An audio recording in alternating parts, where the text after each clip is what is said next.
Hello, ACP ದೇವ ಮಾತಾಡೋದು. ನನ್ನ ಮಗ ಕಿಡ್ನಾಪ್ ಆಗಿದ್ದಾನೆ. ಕಿಡ್ನಾಪ್? ಏನ್ರಿ ನೀವು ಹೇಳ್ತಿರೋದು?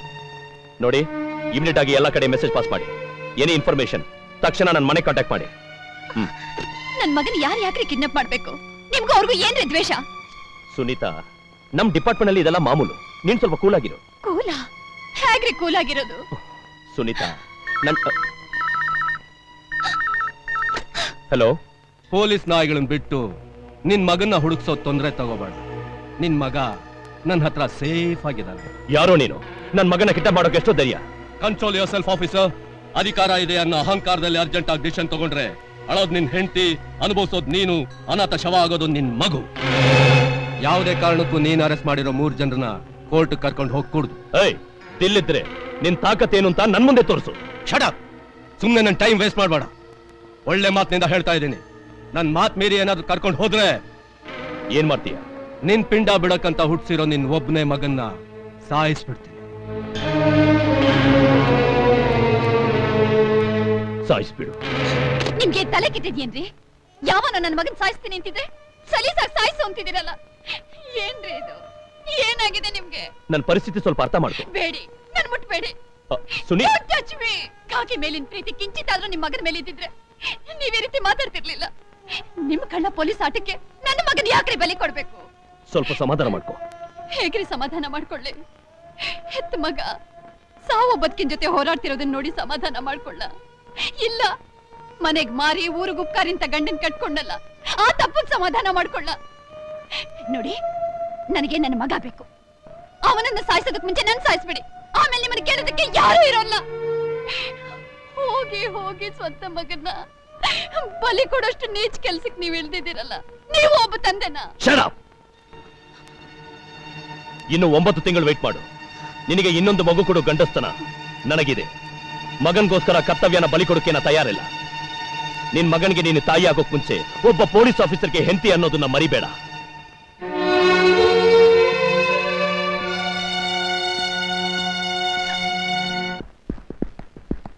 ಯುವರ್ ಆನರ್, ಕಾಮಾಲೆ ರೋಗದವನಿಗೆ ಪ್ರಪಂಚ ಎಲ್ಲ ಹಳದಿ ಕಂಡಾಗೆ ತಾನು ಕಾಕಿ ಬಟ್ಟೆ ಹಾಕೊಂಡಿದ್ದೀನಿ ಅಂತ ಒಂದೇ ಒಂದು ಕಾರಣಕ್ಕೋಸ್ಕರ ಡ್ಯೂಟಿ ಮೇಲಿದ್ದ ಕಮಿಷನರ್ ಮೇಲೆ ಹಲ್ಲೆ ಮಾಡಿದ್ದು ಅಲ್ಲದೆ ಈ ದೇಶದ ಭವಿಷ್ಯ ನಿರ್ಧರಿಸುವ ನನ್ನ ಕಕ್ಷಿದಾರ ಮೇಲೆ ಹೊರಿಸಿರೋ ಆರೋಪಗಳೆಲ್ಲ ಒಂದು ಕಟ್ಟುಕತೆ. ಇದರಲ್ಲಿ ಯಾವುದೇ ವಿಧವಾದ ಸಾಕ್ಷ್ಯಾಧಾರಗಳಿಲ್ಲ. ಹಾಗೊಂದು ವೇಳೆ ಈ ಮೊಕದ್ದಮೆಯಲ್ಲಿ ಕೂಲಂಕುಷವಾದ ವಿಚಾರ ನ್ಯಾಯಾಲಯಕ್ಕೆ ಅಗತ್ಯ ಇದ್ರೆ ನನ್ನ ಕಕ್ಷಿದಾರನ ಜಾಮೀನು ಮೇಲೆ ಬಿಡುಗಡೆ ಮಾಡಬೇಕು ಅಂತ ಕೇಳ್ಕೊತಾ ಇದ್ದೀನಿ. That's all your honour. ಈ ಮೊಕದ್ದಮೆ ಬಗ್ಗೆ ಸಾಕ್ಷ್ಯಾಧಾರಗಳನ್ನ ನ್ಯಾಯಾಲಯಕ್ಕೆ ಹಾಜರುಪಡಿಸಬಹುದು.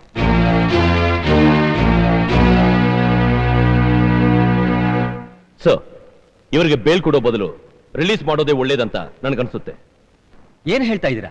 ಮೈ ಲಾರ್ಡ್, ಲಾಯರ್ ಹೇಳೋದು ನೋಡಿದ್ರೆ ಈ 3 ಜನ ಬ್ರಹ್ಮ, ವಿಷ್ಣು, ಮಹೇಶ್ವರಿದ್ದಾಗೆ ಈ ದೇಶಕ್ಕೆ ಶಾಸಕಾಂಗ, ನ್ಯಾಯಾಂಗ, ಕಾರ್ಯಾಂಗ ಎಲ್ಲ ಇವರೇ ಅಂತ ಕಾಣಿಸುತ್ತೆ.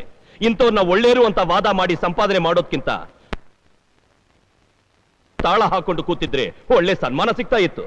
Objection your honour. ಲಾಯರ್ ಅನ್ನೋ ಗೌರವ ಇಲ್ಲದೆ ಕೋರ್ಟ್ಗೂ ನಮಗೂ ಅವಮಾನ ಮಾಡ್ತಾ ಇದ್ದಾರೆ. ನಾನು ಕೋರ್ಟ್ಗೆ ಅವಮಾನ ಮಾಡ್ತಾ ಇಲ್ಲ. ಸಮಾಧಿ ಆಗ್ತಾ ಇರೋ ಸತ್ಯನ ಉಳಿಸ್ಕೊಡಿ ಅಂತ ಕೇಳ್ಕೊತಾ ಇದ್ದೀನಿ. ಈ ಕೋರ್ಟ್ಗೆ ಬಂದು ಈ ಕಟ್ಕಟೆಯಲ್ಲಿ ನಿಂತು ಸಾಕ್ಷಿ ಹೇಳೋ ಪ್ರತಿಯೊಬ್ಬರಿಗೂ ಭಗವದ್ಗೀತೆ ಕೊಟ್ಟು ಸತ್ಯವನ್ನೇ ಹೇಳ್ತೀನಿ, ಸತ್ಯವನ್ನಲ್ಲದೆ ಬೇರೇನು ಹೇಳೋದಿಲ್ಲ ಅಂತ ಹೇಳಿಸ್ತೀರಲ್ಲ. ಕರಿಕೋಟ್ ಹಾಕಿರೋ ನೀವು ಇದೇ ಕಟ್ಕಟೆಯಲ್ಲಿ ನಿಂತು ನಾನು ಸತ್ಯದ ಪರವಾಗಿ ವಾದ ಮಾಡ್ತೀನಿ, ಸಾಕ್ಷಿ ಇಲ್ಲದೆ ಸತ್ಯಕ್ಕೆ ಬೆಲೆ ಕೊಡ್ತೀನಿ ಅಂತ ನಿಮ್ಮ ಸರ್ವಿಸ್ ನಲ್ಲಿ ಯಾವತ್ತಾದ್ರೂ ಪ್ರಮಾಣ ಮಾಡಿ ವಾದ ಮಾಡಿದ್ದೀರಾ? ಆ ರೀತಿ ಪ್ರಮಾಣ ಮಾಡಿ ವಾದ ಮಾಡೋ ಅವಶ್ಯಕತೆ ನಮಗಿಲ್ಲ. ಓಹೋ, ನೀನೇನು ಸತ್ಯ ಹರಿಶ್ಚಂದ್ರನ ಸಂಬಂಧಿಕನ? ಇಲ್ಲ ಸತ್ಯದ ಮನೆಯಲ್ಲಿ ಹುಟ್ಟಿದೀಯಾ? ಪೊಲೀಸ್ ಕಸ್ಟಡಿಯಲ್ಲಿರೋ ಇವರಿಗೆ ಬೇಲ್ ಆರ್ಡರ್ ಕೊಡಿಸಿ ಹೊರಗಡೆ ತರೋದಕ್ಕೆ ಎಷ್ಟೊಂದು ಎಗರಾಡ್ತಾ ಇದೆಯಲ್ಲ, ಇದಕ್ಕೇನ್ ಕಾರಣ? ಮತ್ತೆ ಕೋರ್ಟ್ಗೆ ಬರೋಕ್ ಮುಂಚೆ ಈ ಕೇಸ್ಗೆ ಸಂಬಂಧಪಟ್ಟ ಸಾಕ್ಷಿ ಆಧಾರಗಳನ್ನ ನಾಶ ಮಾಡಿ ಅವರನ್ನ ರಿಲೀಸ್ ಮಾಡಬೇಕು ಅಂತಾನ? ಇಲ್ಲ ಕೋರ್ಟ್ಗೆ ಬರೋ ಕಳ್ಳ, ಕೊಲೆಗಡಕ, ತಲೆಹಿಡುಕ, ಪೊಲೀಸು, ಜಡ್ಜು ಎಲ್ಲ ಒಂದೇ ಅಂದ್ಕೊಂಡು ಕಪ್ಕೋಟ್ ಹಾಕೊಂಡಾಡೋ ಕಣ್ಣ ಮುಚ್ಚಾಲೆ ಆಟನ? ನಾನಿಲ್ಲಿ ನಿಲ್ಸಿರೋದು ಸಮಾಜ ದ್ರೋಹಿ ಕೆಲಸ ಮಾಡೋ ಕದೀಮರ್ನ, ಕಾದಿ ಹಾಕೊಂಡು ಜನಸೇವೆ ಮಾಡ್ತೀನಿ ಅಂತ ಅವರ ದುಡ್ಡನ್ನ ಕೊಳ್ಳೆ ಹೊಡೆದವ್ರನ್ನ, ಕಾನೂನ ಕಾಪಾಡ್ತೀನಿ ಅಂತ ಕರ್ತವ್ಯನ ಬೆತ್ತಲೆ ಮಾಡಿ ಸಮಾಜಕ್ಕೆ ಕತ್ತಿ ಮಸಿಯೋರ್ನ, ಇಂಥವನ್ನೇ ನಿಮ್ಮ ಮುಂದೆ ನಿಲ್ಸಿದೀನಿ ಹೊರತು ಈ ದೇಶಕ್ಕಾಗಿ ದುಡ್ದ ಮಹಾತ್ಮರನಲ್ಲ ಮಿಸ್ಟರ್ ಅಡ್ವೊಕೇಟ್. ಈ ಜಗತ್ತಿನಲ್ಲಿ ಜನತೆ ದೊಡ್ಡದು, ಜನರಿಗಿಂತ ಊರು ದೊಡ್ಡದು, ಊರಿಗಿಂತ ದೇಶ ದೊಡ್ಡದು, ದೇಶಕ್ಕಿಂತ ಕಾನೂನು ದೊಡ್ಡದು ಅಂತಿದೆ. ಆದ್ರೆ ನಮ್ಮ ದೇಶದಲ್ಲಿ ಒಂದು ಬಲಿಷ್ಠವಾದ ಕಾಯ್ದೆನ ಒಬ್ಬ ಸಿನಿಮಾ ನಟಗೋಸ್ಕರ ತೆಗೆದಾಕಿ ಕಾನೂನು ದೊಡ್ಡಲ್ಲ ವ್ಯಕ್ತಿನೇ ದೊಡ್ಡವನಂತ ತೋರಿಸಿದ್ರು. ಹೀಗೆ ನಾಳೆ ಒಬ್ಬ ಬಿಸ್ನೆಸ್ ಮ್ಯಾಗ್ನೆಟ್ಗೆ ಒಂದು ಕಾಯ್ದೆ, ಒಬ್ಬ ಪೊಲಿಟಿಷಿಯನ್ಗೆ ಇನ್ನೊಂದು ಕಾಯ್ದೆ ಅಂತ ಈ ವ್ಯವಸ್ಥೆನ ಬದಲಾಯಿಸ್ತಾ ಹೋದ್ರೆ ನ್ಯಾಯನ ಬೆತ್ತಲೆ ಮಾಡಿದ ಕೀರ್ತಿ ಈ ಕೋರ್ಟಿಗೆ ಅಲ್ಲದೆ ಬೇರೆ ಯಾರಿಗೆ ಸಿಗುತ್ತೆ ಮೈ ಲಾರ್ಡ್? ಇವತ್ತು ನೀವು ಹೇಳೋ ಹಾಗೆ ರಾಜೀವ್ ಗಾಂಧಿ ಹತ್ಯೆಯಲ್ಲಿ ಚಂದ್ರಸ್ವಾಮಿ ಕೈವಾಡ ಇದೆ ಅಂತ ಇಂಟೆಲಿಜೆನ್ಸ್ ರಿಪೋರ್ಟ್ ಮಾಡಿದ್ರು ಈ ಕೋರ್ಟ್ ಏನ್ ಕ್ರಮ ತಗೊಳ್ತು? ಭ್ರಷ್ಟಾಚಾರದ ಮಣಿಗಳನ್ನ ಹಾರ ಮಾಡಿಕೊಂಡಿರೋ ತಮಿಳುನಾಡು ಮಾಜಿ ಮಂತ್ರಿನಿಗೆ ಏನ್ ಶಿಕ್ಷೆ ಆಯಿತು?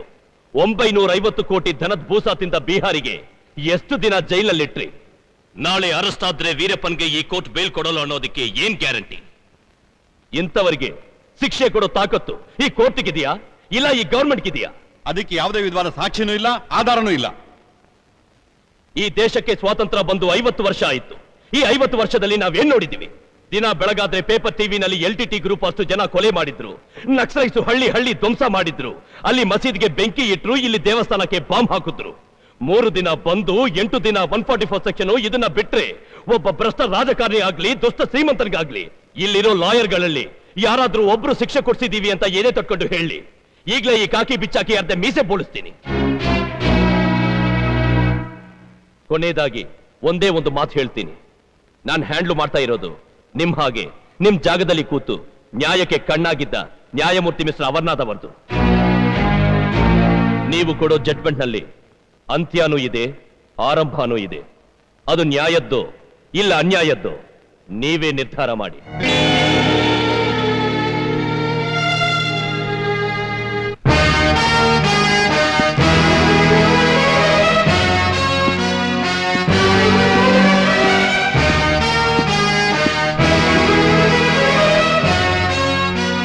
ಆಪಾದಿತ ಸ್ಥಾನದಲ್ಲಿ ನಿಂತಿರತಕ್ಕಂಥ ಜನರ ಮೇಲೆ ಹೊರಿಸಿರುವ ಆರೋಪಗಳನ್ನು ರುಜುವಾತುಪಡಿಸಲು ಬಲವಾದ ಸಾಕ್ಷ್ಯಾಧಾರಗಳು ಇಲ್ಲದೆ ಹೋದರೂ ಕಾನೂನು ಬಾಹಿರ ಚಟುವಟಿಕೆಗಳಲ್ಲಿ ತೊಡಗಿ ಸಂಶಯಾಸ್ಪದವಾಗಿ ಕಾಣುವುದರಿಂದ ಆಪಾದಿತರಿಗೆ ಜಾಮೀನು ಸೂಕ್ತವಲ್ಲವೆಂದು ಪರಿಗಣಿಸಿ ಹೆಚ್ಚಿನ ತನಿಖೆಗಾಗಿ ಪೊಲೀಸ್ ಬಂಧನಕ್ಕೆ ಆದೇಶ ನೀಡಲಾಗಿದೆ.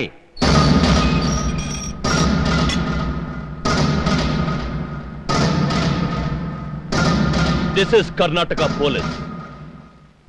ಸರ್, ನಿಮ್ಮ ಮಗು ಕುಂಬಳಗೋಡು ಎಸ್ಟೇಟ್ನಲ್ಲಿ ಇದೆ ಅಂತ ಮೆಸೇಜ್ ಬಂದಿದೆ.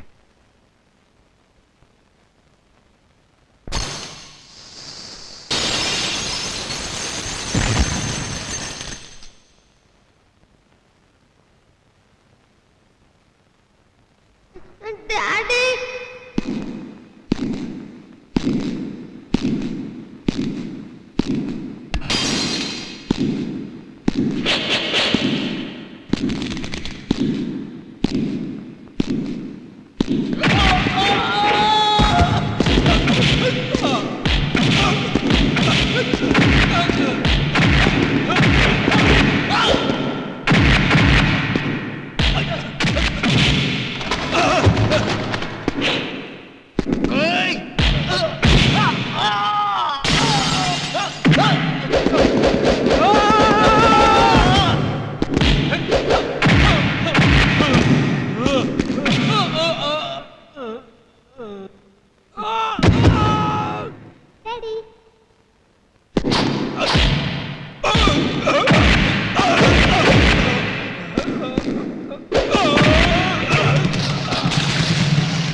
For more updates, like, comment, subscribe to our channel.